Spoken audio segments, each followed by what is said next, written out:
I want to tell you a story about a racist nationalist leader who ruined his country. He was part of a privileged elite who believed that they had divine anointing. But this elite was terrified of losing political power. See, there were other ethnic populations in their country that were growing faster than their own. So they came up with policies to reduce the power of the oppressed group. They made them work longer hours for less pay. They tore families apart. All the while, this racist leader and his enablers were ignoring the warning signs all around them. They were ignoring environmental disaster. They were ignoring coming economic collapse. You know who this racist leader was? Pharaoh, king of Egypt.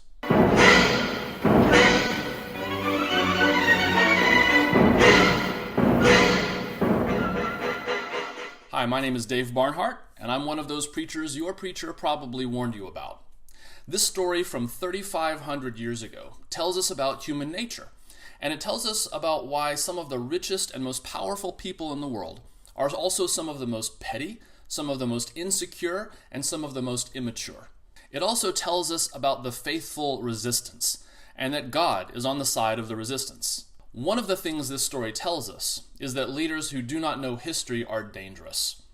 The text says, "A new king came to power in Egypt, who didn't know Joseph." See, this leader had forgotten that the reason his country was great was because of the labor of other people and the contributions of other ethnic groups. Today, when you hear white folks say, "Why do we need to keep talking about slavery and the Middle Passage? Why do we need to keep talking about civil rights and redlining and mass incarceration? Why do we need to talk about Native Americans and the Mexican-American War? So what if our ancestors enslaved people and took land that wasn't theirs? All that stuff is ancient history. We need to look to the future." To the author of Exodus, forgetting, especially forgetting history, is a kind of sin. In Catholic moral teaching, there's a difference between invincible ignorance and vincible ignorance. Invincible ignorance is a kind of ignorance that you couldn't do anything about. There's no way you could have known better, and so you're not held responsible for what you didn't know. But vincible ignorance, you are held responsible for. God holds you accountable for vincible ignorance because all it takes is a little bit of curiosity. If you just learned a little bit of history or listened carefully to someone's story, if you just admitted you didn't know and humbly sought out someone who knows more than you, you could have done better.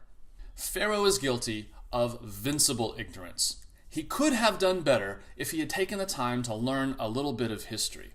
Because he didn't bother to learn history, he is profoundly ignorant about his current context. The second thing this story tells us in the very first chapter is that oppression arises out of fear.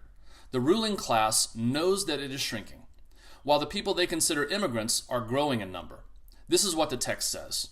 Pharaoh said to his people, "The Israelite people are now larger in number and stronger than we are.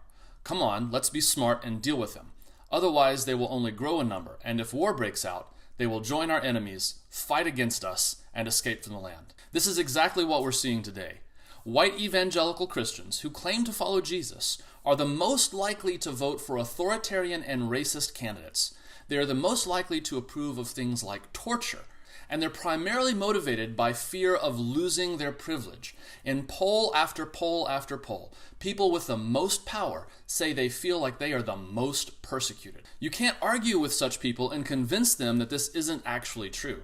The people who are used to being a majority are so terrified of being a minority that it colors everything they see. What I find amazing about this 3,500-year-old story is that it paints a pretty accurate picture of where we are today. See, human sin isn't just something personal inside you. Human sin is social. It gets expressed in things like policy and injustice.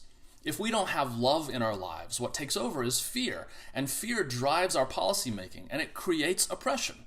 Now, Pharaoh's going to use two main policies to attack the power of the people he's afraid of. The first is to make them work so hard that they don't have time to organize. And the second is to attack their families. I'm going to talk about these two things in the next video. But there are several forces working against Pharaoh. First is the power of women. Second is the power of truth-telling. And finally, the power of God is working against Pharaoh. Now, in the upcoming videos, I'm going to share more about this story because I hope that you can draw strength from it.